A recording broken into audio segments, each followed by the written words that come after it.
Well, the wait is almost over. Right around the corner, we have the release of this amazing modern real-time strategy game that everyone is hyped about. Hello again there, friends and fans. Raptor here, and welcome aboard for our breakdown of what to expect and all of the new stuff announced for Broken Arrow. Coming out in June of 2025, this game, after all these playtests and demos, is more anticipated than ever before. And a lot of people who've been playing it have really been giving a lot of feedback to the devs and giving them, a few thoughts and ideas on what they want this game to be at launch, and the developers sharing what they want it to be further down the road, down their roadmap. Well, hello again, welcome, and thank you very much for tuning in. Don't forget to subscribe here and let me know down below in the comments section. I'm in if you'd like to get a key for this game, if we get additional ones to give away to you at its launch or possibly slightly beforehand. I'd love to play with and against some of you in multiplayer. So let me know that you're hyped and excited, and simply say I'm in down below so we can get you in for some more games and much more in this game. So recently, the developers of Broken Arrow have announced 2 new factions for the United States, which pretty much rounds out everything we know about this game right before its launch. And I've also been trying out a content creator / press only build that has allowed me to play a few new missions that we haven't yet seen before, and play a few of the new changes to the game after first playing its single player demo almost like a year and a half ago. I've forgotten, it's been a very long time, but since then the developers have done a few multiplayer tests, and the servers honestly were quite rough. It was not great, and it wasn't looking good for the game. In fact, the multiplayer was down for a few days on first and second tests, but I think they're going to get it. I really hope they're going to get it, and there's been a lot more promise lately, and much improvement to the multiplayer in their playtests that were free for everybody on Steam. And so now I'm really excited for what the release will be, but I'm a little nervous. I want them to do one final last playtest before launch to make sure that on day one the servers go off without a hitch. And I'm really hoping there's no hiccups or whatnot for anybody who wants to play multiplayer. But I am really looking forward to single player for this game. If you ever remember the World in Conflict series, I am really wanting a story, which I don't think will happen, but I want something along the lines of what we got in World in Conflict, where there were tons of characters and people that you really cared about, and saw develop over the story and struggle with things.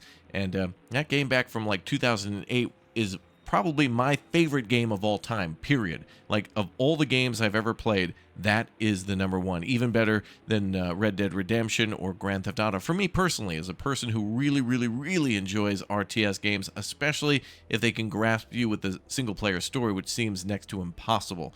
And I don't think this developer is going to even try that. In fact, I think this story will be a lot more like Call of Duty, where they introduce a character and then kill them off 5 or 10 minutes later. I don't think we're going to have the staying power of people like Webb and Bannon and, like any of the other characters like Colonel Soil, or any of the Soviet characters that they introduced a little bit later in the Soviet Offensive DLC, such as Lebedev and whomever else. So yeah, so I really think that this game is going to have an interesting campaign that, from what I've heard, is going to be intertwined. Welcome to the game, by the way. This is the main screen, and this is the build that we've been playing, where we were able to get access to an American mission to capture an airbase, defend it against the enemy, and then even capture some enemy equipment.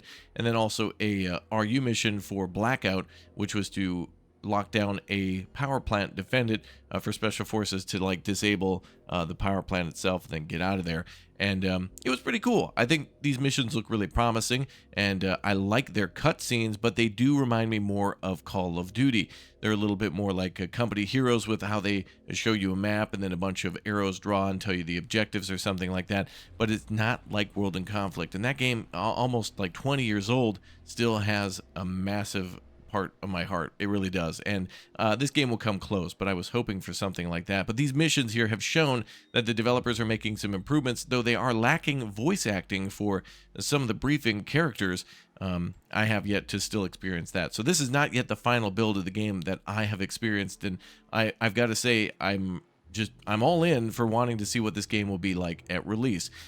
Let's get into the arsenal. This is the reason why I think a lot of you are here today. That was a little bit of a breakdown on what to expect for the game, its release time, and features that it will have, in addition to me saying that I think it'll be probably priced at around 39 bucks. And a great thing that I think a lot of people are excited about is that this will have a scenario editor too. So not only are we getting a single player campaign, a multiplayer, typical like skirmish mode, and a boot camp, which is going to be your tutorial, which I'm hoping here where we see boot camp on the left, I hope that this teaches players also how to use the editor so more people can make some fun scenarios that might be possibly playable in multiplayer. I can't quite tell.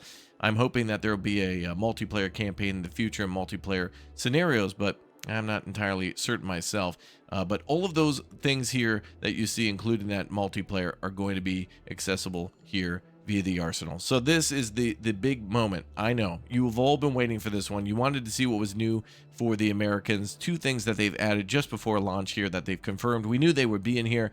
The Stryker Cavalry Regiment. Again, this is a modern real-time strategy game, so it's focusing on Russia and the United States for now, and they have 5, let's call them sub-factions, that you can choose 2 of these to make up your decks or your arsenals as you go out into battle. And I think eventually we'll see things like maybe the PLA, China, the Chinese army added to the game, as well as maybe some other sub-factions that might not be as big, but certainly can pack a punch and will have their own special vehicles and equipment and also aircraft to bring into the fray. For the Stryker Cavalry Unit, this game, by the way, features Recon, Infantry, Vehicles, Support, Helicopter, and Air, and a really cool button down here, which now lets us see the vehicles a little bit more precisely. I like this because it shows a little picture of the unit or the vehicle, and it looks like they've done some really nice art for some of these troopers, like AA troopers or combat engineers. This is kind of how they look like in Red Alert games, like, Command & Conquer, Red Alert 2, or in Generals or whatever. When you go to make a unit, they would kind of show you a cool picture of them, and they've done this here for the vehicles. I think this is enough here. I could tell what a B-52 H Strata Fortress is from that image, and so I hope they do this. But you can also, of course, sort a little bit more organized with these 2D silhouettes to where we see them that we have under Recon, U.S. Scouts. Now, some of these units are not necessarily new. They might cross over, and this goes the same for the Russians too, where a typical transport might be used by all factions of the military. Maybe the Marines, the Airborne, and the Special Forces will all use a particular type of helicopter, and the differences between those might be how you specialize them, or possibly the different types of capabilities of that aircraft. Maybe there's different versions that are a little better or worse than others. So in this game, everything is, for the most part, fully customizable. These troops here, you can't necessarily give them a different loadout, but for other vehicles, you are able to give them different engines and armor packages and different defense capabilities that will make them more expensive, but more deadlier or harder to kill in the field. And this is great. You can see all the troops here, and then the Chinook helicopter in the background there. I believe that's a SOAR. You can see the hatch for that opening from time to time. But these are the Stryker Scouts, and they'll be able to come in via a transport. Oftentimes, infantry in this game can be brought in various amounts of helicopters, not just that this group is assigned to one chopper, but these guys could come in via helicopter, they could come in via a troop transporter, or just a truck to get them onto the field, and then they could proceed on foot to wherever they got to go. Big old backpacks here. Over on this right side too, a lot of information to pay attention to, and this could be kind of a basic breakdown. For those of you who are mega ultra pros, you know a lot more than me and probably everybody else when it comes to all these things here. What's important to note is if you're spreadsheeting or min-maxing, it's going to be very easy to do that and to compare A versus B when it comes to the sub-factions and the units. So a lot of great stuff to look at here. For those of you who are newer, though, just keep in mind that some of these stats here are fairly basic and straightforward, like the unit's movement speed. We have armor and health. We have a unit count, how far they can see, and then also how easily they are detectable by the enemy, and their weight too, which is important for transporting people or vehicles via helicopter or aircraft. Like, for example, the paratroopers. Only so many paratroopers can fit in the back of a aircraft, so it's going to be important to know how many and how much they weigh, that kind of thing. And then their cost and special abilities and capabilities. Here we have an armored knight. That is a little, wow, I'm actually surprised we're still using this thing. This is a something we used a lot in Wargame Red Dragon. Basic transport vehicle that has been converted for recon, and then you can see like an automated turret up there, an M2, which does have a like optical scope or like viewfinder to be able to extend its range and look for the enemy with IR. This here is a upgraded version of that, the M117 Guardian, and that previous one was the Armored Knight, and so this is kind of that, but with a little bit more of a punch. And then here down at the bottom, you can see we can upgrade these with M2 heavy machine guns or Mark 19 grenade launchers, or maybe even sometimes a combination of both. So keep that in mind. This thing down here, customization options, most important thing when you're making a like a deck or a deployment unit, whatever you want to call it, an armory, arsenal, whatever you want to call it. I'll just call it a deck. I know they use that in War Game, but it's the same here. And then here we have our Stryker RV2 with different weapons packages and very nice Bushmaster 2 autocannon. That is a big ass autocannon. Damn, that is crazy how massive that autocannon is. That's insane. Is that a 30? Oh, that's a Bushmaster 2. Is that a 25 or a 30 millimeter? I can never recall. But and then there's that with a javelin attached to it. Look at that. That is insane. Look at these death machines. That is crazy. And a little animation of the hatch opening in the back. And then also armor. So you can see how expensive these vehicles can be. These are great. These are really good for fighting other armored vehicles and even tanks. So tanks are really still good, but they're becoming less and less, even on today's battlefield, as important as troop transporters and things like drones, for example. Yeah, the MQ-1 Predator here can be armed with some Hellfires or even Stinger missiles to shoot down enemy aircraft or even enemy recon. You could use this as counter recon to fly over the enemy and see where they're at and then shoot down anything that they're using to see you. So some of these might be new for this faction, again, remember, or a sub-faction, or is being introduced for the first time or carried over from something else. So, this RQ Shadow, another great little drone that we've seen in the most recent mission, giving a lot of great line of sight. They're at 2,000 for this one. Not bad. Compared to the 4,000 for the MQ Predator, that's at 85. This is at 50. So almost two of these could be called out at the same price of one MQ-1, but then gives you maybe a much wider range because you can cover two separate 2,000 range areas. So very nice. So that's what they have for the Stryker Recon. Then we have ourselves engineers for the infantry.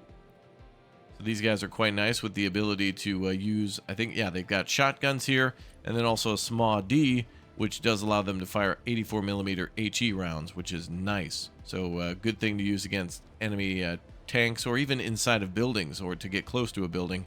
This is a group you could drop on top of a building too. The game does let you load up a helicopter full of troops and land them inside of a building or next to it or out in an open field and then move into the trees and then into a forest or something, into a urban area, which that's where you're going to want to use your combat engineers. Here's your regular old troopers. These guys are your basic infantry that go along with the cavalry regiment. So these guys will be transported by Strykers or helicopters and such too. Because remember, you can mix your decks together, and it's highly encouraged, almost required to do so. So when you think of these troopers, sure, Marines might travel, for example, in a Stryker, but you can also put them in a Bradley because if you call out the mechanized troops, you can then put Marines inside of Bradleys, which is actually kind of crazy cool. We also have a almost equivalent of that with the Troopers AA. Here they have AT-4s and Javelins, which is really nice, but then they lose those Javelins and AT-4s for the Stinger. So they still are capable with their rifles, but then they they're the same number of troops, but then they lose that anti-tank capability for anti-aircraft. So these guys would be perfect mixed together. And you probably want to bring in, like, 4 troopers to every 1 trooper AA to cover them. But then you have options for other vehicles there. Speaking of which, we have the M10 Booker, which is a really neat-looking tank there. And that has the capability to upgrade or customize itself, too. Now, I haven't actually deployed this onto the battlefield quite yet, but it really does look to me like an artillery piece. But this is more like a light tank from what I can gather. 105 millimeter has the options for different weapon packages. So you can also get the 50 millimeter autocannon on there. And that's going to be a nice piece of equipment to use against enemy transports or enemies in buildings. And then also the Iron Fist active protection. So really good against incoming projectiles. So good for taking out infantry that are firing AT weapons at you and covering infantry. Look at this thing. What the hell is this? The M985 battleship. What the hell? This is great.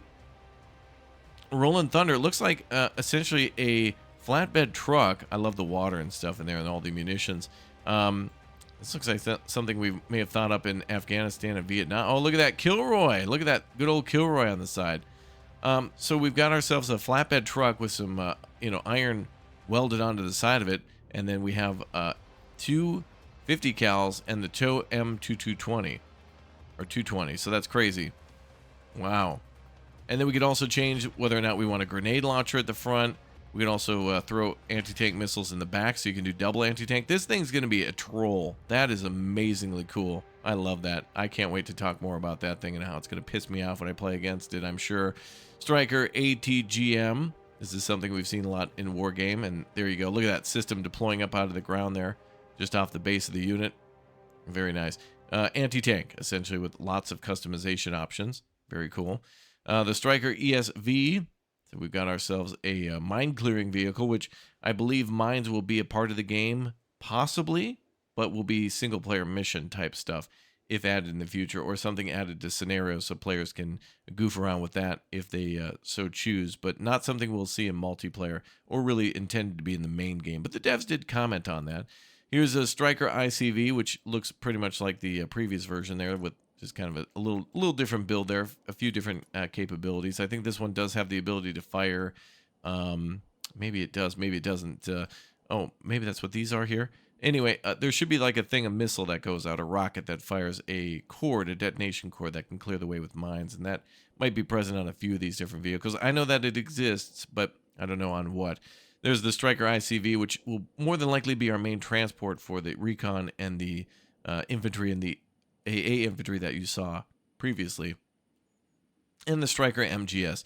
This thing I feel like doesn't need any introduction. We've seen this in Call of Duty. We've seen this everywhere. This thing's a 105, I think it is. Yeah, 105 millimeter main gun with a machine gun turret that is kind of attached to that too. So good against tanks and infantry, other troop transporters. Very cool unit. This is kind of like the new Bradley in a way, with how versatile it is. They're just basically trying to put everything and anything on top of this. And like the Bradley in the 80s, with then moving into the early 2000s, getting a ton of A stuff, the Stryker will be kind of the same thing, which we will continuously see in other builds. Ooh, the Centurion C-Ram. I don't know if we've ever seen this before in the game. Maybe in previous builds, but that is cool to see a C-Ram in this game. And looks like it just has an armor package to it. But that's great for shooting down incoming missiles and also enemy aircraft, and especially helicopters, I'd imagine. And with a range of, let's see, what does it say? A range of about 1,000 meters for ground targets. Ooh. And also low altitude and high altitude range at 1,200. That's going to be really cool. This thing would be great to destroy units inside of a building, too, if they get too close. This is the support tab, by the way. It previously was the vehicle tab where you saw all those transports. This will be another type of transport for supply, and logistics are, I cannot stress this enough, the #1 most important thing in this game. You can bring in tons of helicopters, you can do a ton of damage, but unless you can do it again and again and again, you might not turn the tide of battle. In fact, I can almost guarantee you won't. So here's the Hemet here, essentially a big O truck with big O capabilities for big O supply, and the PLS is kind of the same thing there, with maybe some different capabilities. Oh, this one being a troop transporter, so 24 troops being able to be transported via that, and then this one being the supply variant at 15,000 for how much, heavy lift it will be for bringing in all that heavy supply. We have the M142 HIMAR, and this is also capable of firing off cluster warheads, high munitions, ATACMS, and also PRSM. So, and by the way, I don't know if I mentioned this, but a lot of the units in this game, and we'll see this especially with the Special Forces, laser designation. So you'll be able to fire off artillery, missiles, aircraft, of course, will all use laser designation in order to hone in on their target. So that's very cool. So the HIMAR part of the game, as well as the little, the ATACMS as well that you can fire off. So 2 like big O missiles that can, I think, fire 1 or 2. Then this is the Stinger. Look at this. This thing is cool. I wanted to try this out. I did see this, and this is kind of reminds me of like the Patriot, but more of an anti-helicopter version of that. Fire Stinger missiles. So we will be seeing a lot of fire and forget heat-seeking rounds from this. This also does have the ability to fire off the, actually I think it, yeah, Hellfire missiles and Sidewinder missiles too. So Stingers, Hellfires, and Sidewinders all capable of being fired by this thing. And then the ability to use radar, which means that this could be targeted by SEAD aircraft, which stands for suppression of enemy air defenses, I believe. And so you got to be careful to make sure you turn those off. A lot of microing in this game for that purpose anyway. And then there's your Patriots, which you may have seen before. This is the Pack 3. Same deal as before. Taking a look more at the... I think more players are interested here in the weapons packages because this is what really differentiates this vehicle from others, as we're adding a little extra armor or maybe like a machine gun on top is a small change, but nothing massive. Like throwing a machine gun on top costs 5 points, but that's not as cool as like throwing 8 to 16 missiles on the top. So you can double that for 100 extra points. So that is going to be a massive roadblock for enemy air attacks or defenses. That's going to be cool. Here's your Pack 3. Kind of the same deal here with the 8, 16, and 12 missiles. And then different capabilities, though. Again, when you're in the menu, you're going to want to break all this stuff down. We don't have all the time in the world to cover everything today in great detail, but I really just wanted to go over briefly every vehicle that is here, including, hello, the Stryker is back again. This thing is a mortar variant, and that hatch in the back opens up. Cool. And then you can see the troops there popping up and firing off mortars that way. Then we have our Stryker SHORAD, and I can't remember if this used to be a variant of the Bradley too, where they called it the SHORAD as well. I thought it was something that I liked in maybe Warno. I remember seeing the SHORAD, and I swear it was on a Bradley. But anyway, that is a very good anti-aircraft weapon.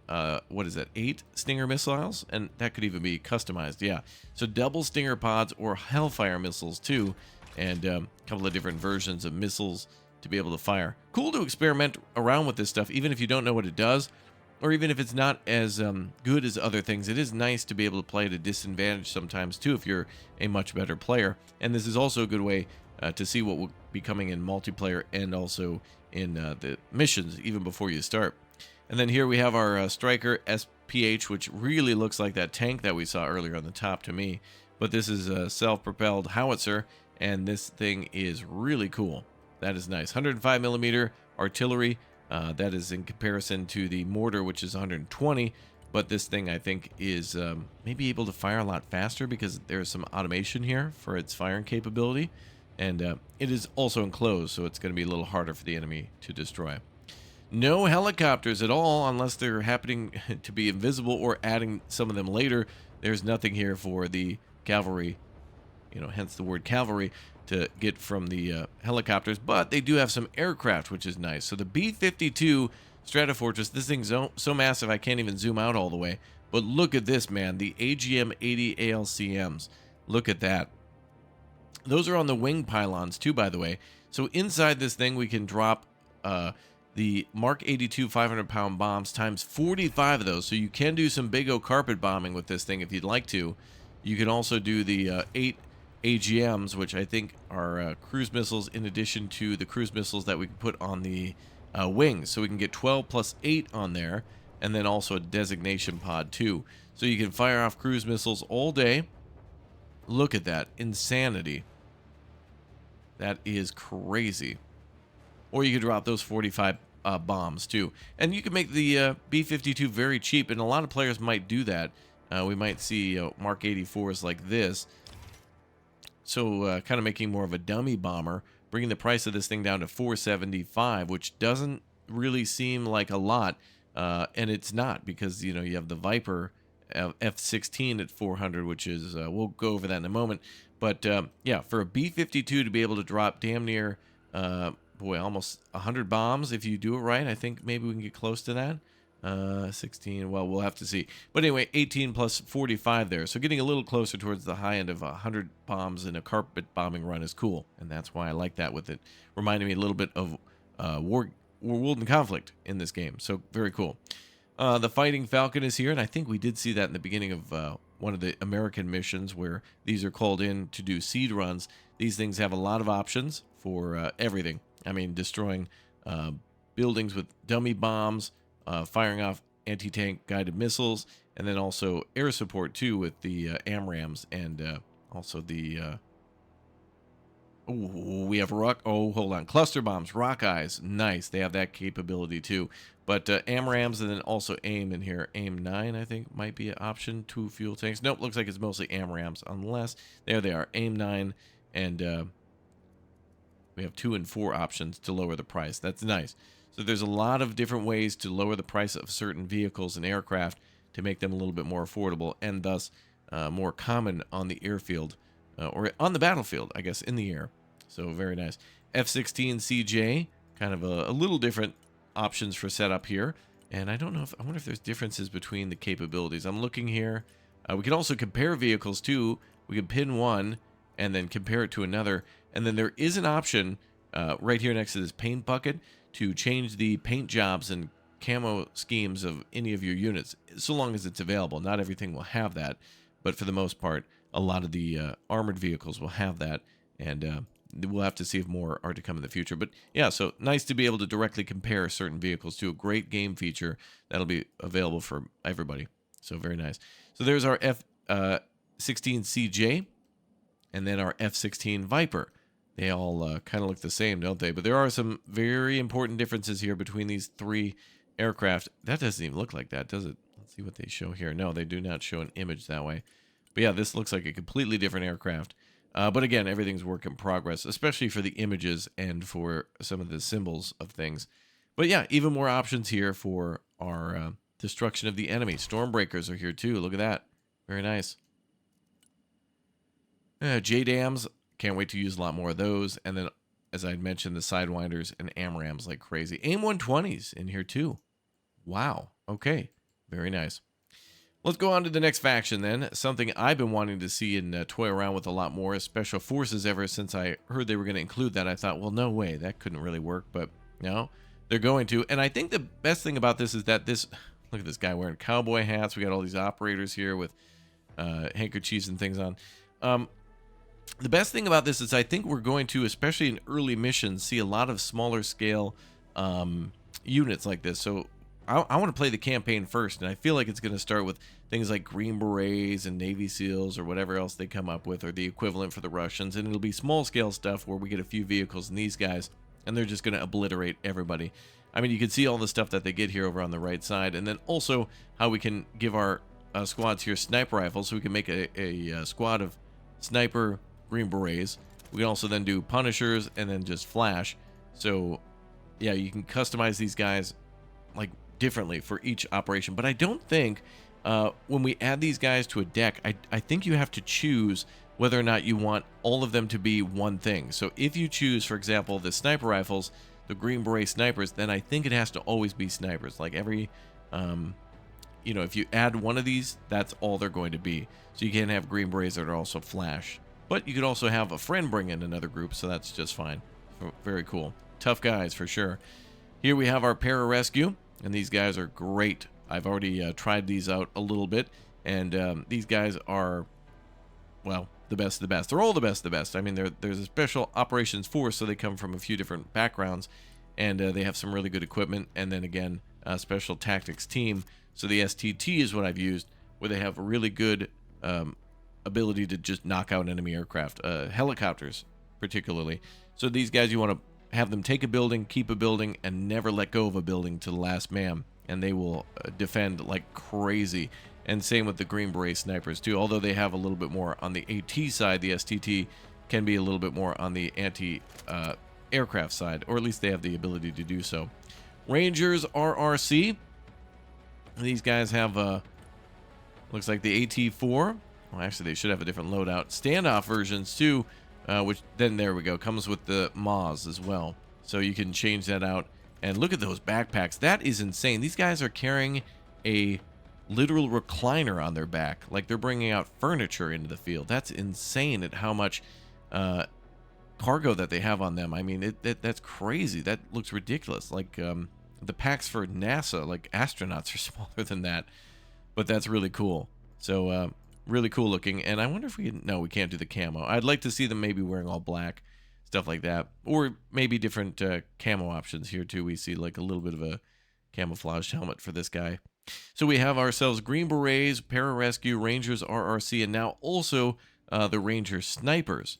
So these guys can be suppressed or anti-material. And one of the great things about snipers that a lot of players may forget is that the snipers are very good when they're turned off. Like if you kind of tell them, hey, hold fire and just report back, these guys are insanely important. Now, you could, of course, with that material rifle, find an enemy, maybe like if you're doing a mirror match against the United States, if you find a Patriot undefended or like a huge area where the enemy's using resupply and they don't have a lot of defenses, the Ranger snipers can wipe everything out and really cause havoc. But even more importantly is to have them not do any shooting and then send in the bombers and have them fly over the enemy supply and blow everything up. And then these guys are kind of monitoring to see if anything else comes back.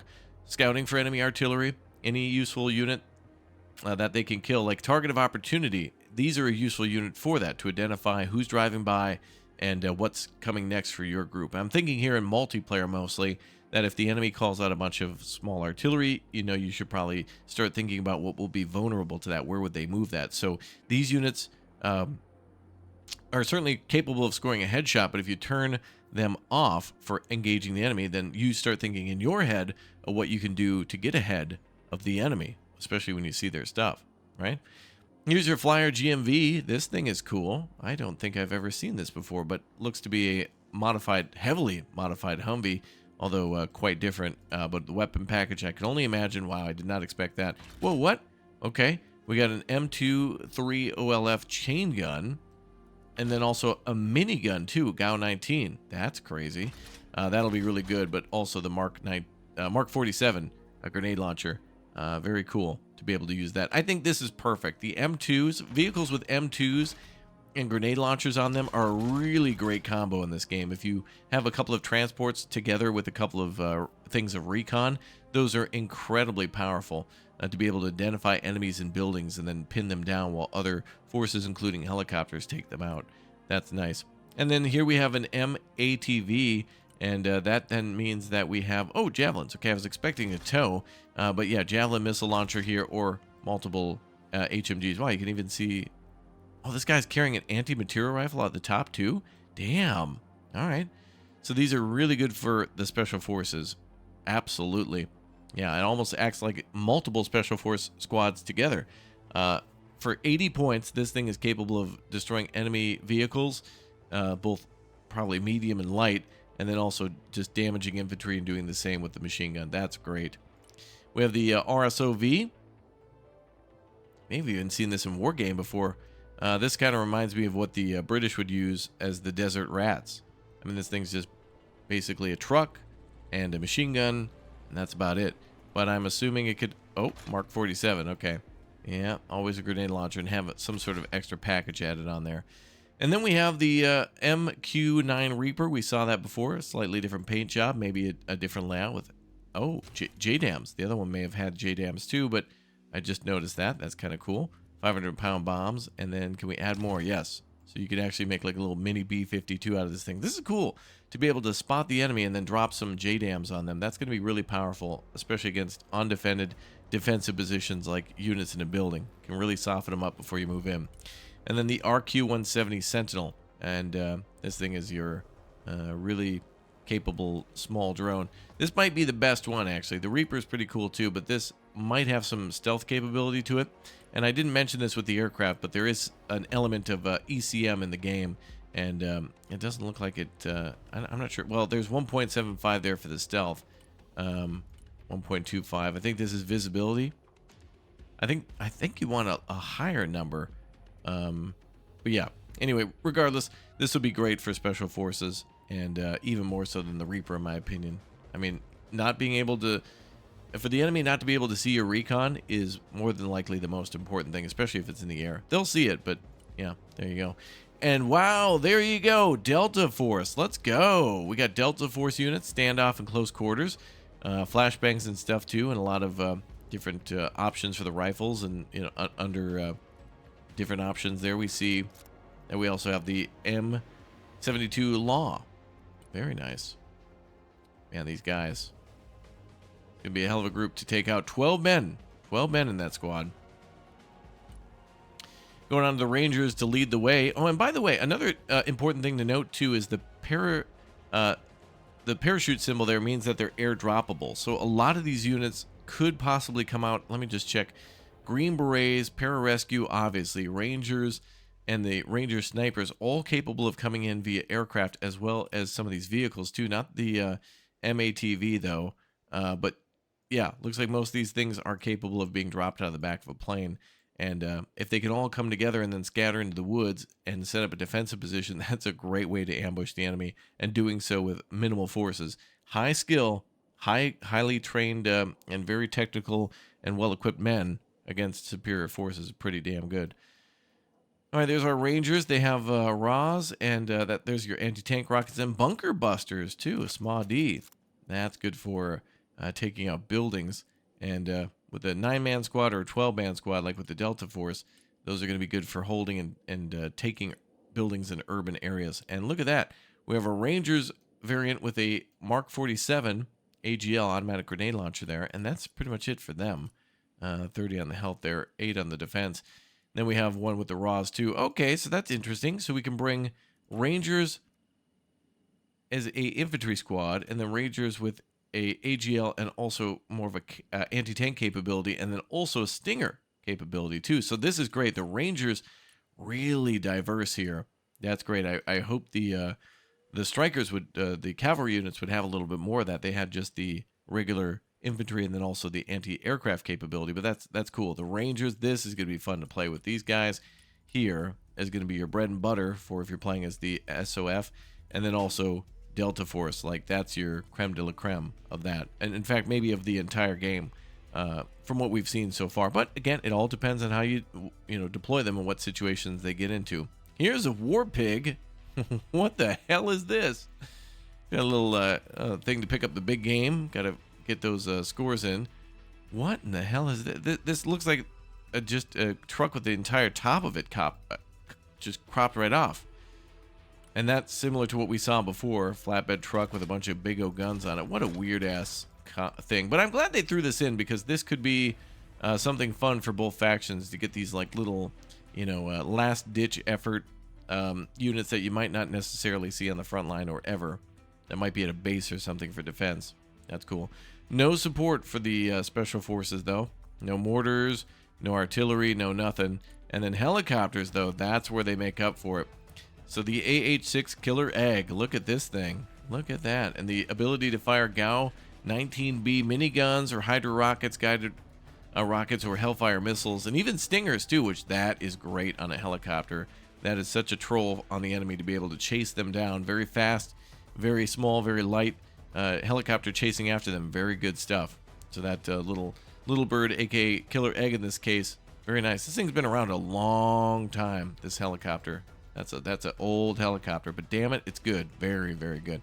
Whenever I think of this, whenever I see this chopper, I always 110% think of Simcopter, and we need a damn remake of that game. Come on, man. EA will never do it, but yeah. Anyway, AH-64 Guardian. I love this thing. I think we may have used this in the mission with the Americans pushing down the highway, trying to provide cover for clearing the way and then providing cover for a convoy coming through. And this Guardian did exactly what the namesake says, especially with the ability to fire off like all these JAG fire and forget missiles, or just Hydras. Very cool. Maybe we saw this. Maybe we didn't. I don't know. Actually, that could have been the longbow. I think it was the Guardian though, with the ability to fire off all these different guided rockets, which is really helpful. And wow, I can't wait to see how all these work in battle. Also remember here we see flares in the upper right corner, and then this here, the electronic countermeasures. All the aircraft come with some sort of a ranking of horrible to very good, and even very good I'd argue is not that great. They are aircraft after all, so they're pretty vulnerable. Here we have the CV-22B Osprey. Not anything new for us to see an Osprey in the game, but this one could be different than the one featured with the Marines, possibly. And also a weapon package of the GAU 17 out the window, more than likely. Oh, it looks like it might be with the front. I'm not sure. Oh, at the back. That's where it is. Boom. There you go. All right, the MH-47G SOAR. That's crazy. That is going to be where your rangers are more than likely going to be piled in. And there's a lot of guns coming out the side. Look at that. So this is where a lot of your units are going to come in via chopper. And this thing also might be good at just... Oh, wow. Look at that. Whoa. Okay. GAU 21s. HMGs. Oh, no way. That's crazy. Look at those big old guns sticking out the side. So that's going to be a really useful tool to cover your troops and or provide some sort of light cover. And there's your little bird with sensors. Oh, and an optronic ball. Now that's interesting. This could be for dropping in your sniper, your ranger sniper small teams, or even almost used as its own little mini recon at 35 like that. You might be able to kind of peek out enemy forces and deal with them that way. That's cool. We're getting close to one of my favorite units in the game, new ones that we'll see in just a moment. But just like the SOAR, we have the DAP, and this is kind of a same thing that you'll bring in all your rangers on, maybe Delta Force. It all depends on how you set it up. Again, you're completely capable of sending in, troops, in a Chinook that are supposed to go in like a little bird if you want to. You can mix all those forces together or have them dropped off out of their transports and then picked up via chopper later. Here's the MH-60M SOAR. And again, these all have weapons packages. Mostly guns, though. I'm not seeing a lot of missiles or anything here. Unless, oh, this might have. Oh, yeah, for sure. Hellfires on this one. There you go. That's a nice chopper right there. That's a nice chopper. Then there's your SOAR, which we did see in the background before. Again, this is the M60 SOAR, though. Nice.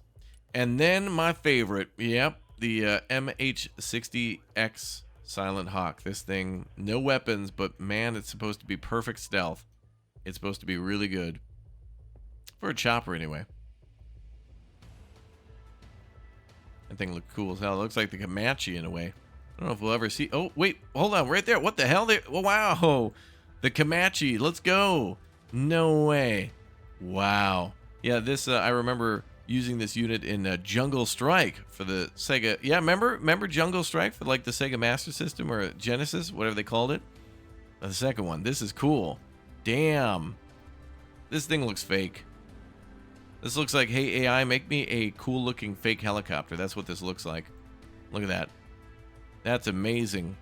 I never thought we'd see the Comanche in a game like this. The Comanche is packed with rockets and missiles, all the things that you'd expect, but with some stealth capabilities. So this would be a nice pop-up unit where the enemy would be ambushed by this and never see it coming. And I hope we get to use this. This would be really cool. It's kind of like the Guardian a little bit, just supposed to be a little bit more stealth. 10% on the electronic countermeasures, 2.5 on stealth, 1.5. Wow, actually, that's a huge jump up.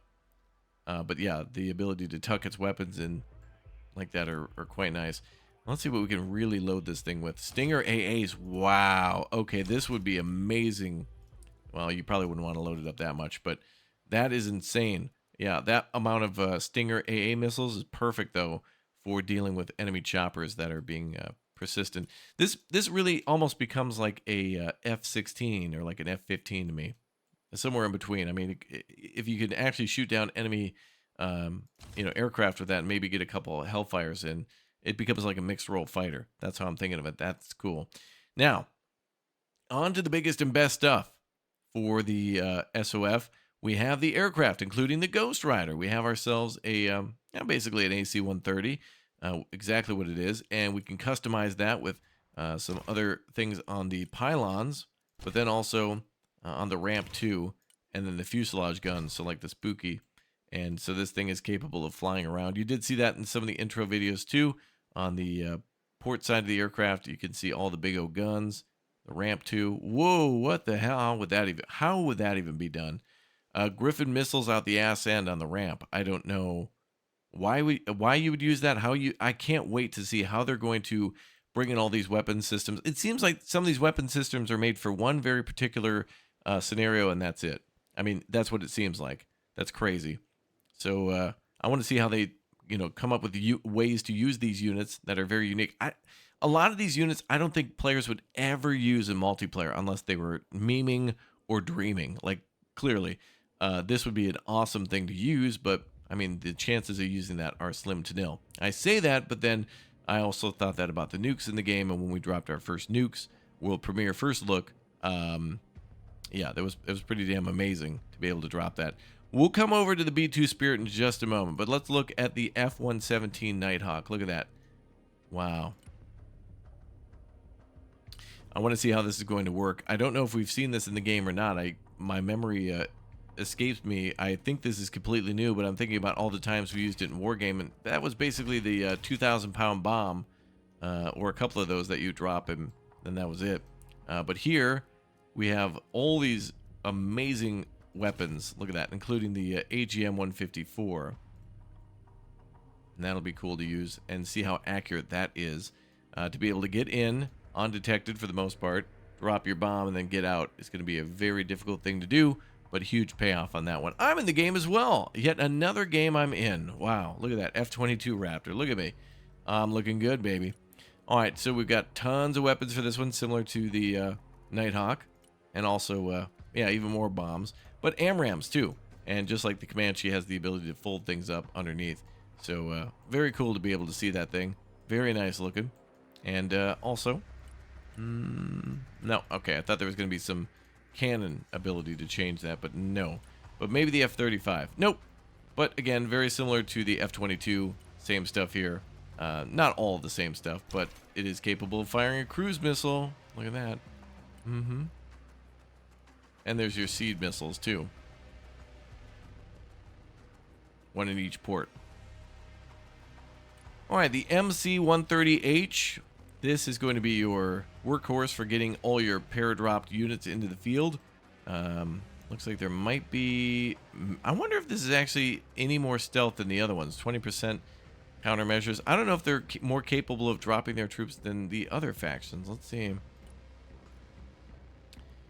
Maybe so. There's no electronic countermeasures on that. So it looks like Special Forces, if you're trying to get some infantry, and they do have some electronic countermeasures, so more than likely more successful drops and more than likely more successful exfils from your MC-130H. But is it more points? This could be a juicy target for the enemy. Let's just see again. 185 versus 200, so a few more points if the enemy destroys that one. Not so much more juicy, but certainly I would go for the higher number. Cool stuff. Finally, the nukes. The B-81 nuke. Ladies and gentlemen, the king of Greece himself, John Travolta. He's from Greece. That's where they made fries, by the way. A lot of people think French fries are made in France. They are actually made in Greece. Get it? All right, cool. Anyway, we have lots of options for this one, and I was hoping to see like a tactical nuke or something for the F-117, but there it is, the B-61-12 tactical nuke right there. We got 2,000-pound bombs. And, ooh, whoa. Wow. 16 of those bad boys. Woo. And even more on the AGM-154s. Look at that. That's cool as hell. All right, I think the Spooky, the B-2, and then also the F-117 are the greatest things that I'm seeing here. Or at least I'm excited to see them. That's pretty damn cool. Now, don't forget, we've got all the units for Russia to go over as well, and around release time, we'll go through all these different factions, sub-factions, all that stuff, talk about strengths and weaknesses, but we'll have to play the game a little bit more first, and things that you see here today are all subject to change because, of course, well, the game's not out yet, and it's over a month and a half away, and this is kind of a press-only build, so some of these things are here maybe just for the missions that are at hand in single-player, and will be tweaked a little bit later on. All right, well, let me know again down below in the comment section. I'm in if you're down to play Broken Arrow, if you'd like to win a key, if you've been waiting for this one for a while, and drop some helpful tips for some players down below. I just kind of wanted to express some of my thoughts and talk about how excited I am for this game after seeing some of the new news, and then break down some of the new stuff that we haven't yet seen before in the arsenal. But I think the best thing about this game is yet not seen at all, the editor. And I'm hoping we see some people making some really cool stuff, and we see more from the devs on how that works ASAP, as well as what they will have for us to do in the future in terms of multiplayer, not just multiplayer battles, but maybe a campaign, and also more scenarios, and then a boot camp to teach people more how to play. So awesome. A great community here from the War Game days, and also, of course, now Broken Arrow and Steel Division, other things like that, adjacent games to that, and happy to see it. So thanks again for subscribing to the channel. Thanks again for leaving a like. I just wanted to share all my thoughts on you with this one, and I hope you enjoyed. I'll see you all next time. All right. Goodbye.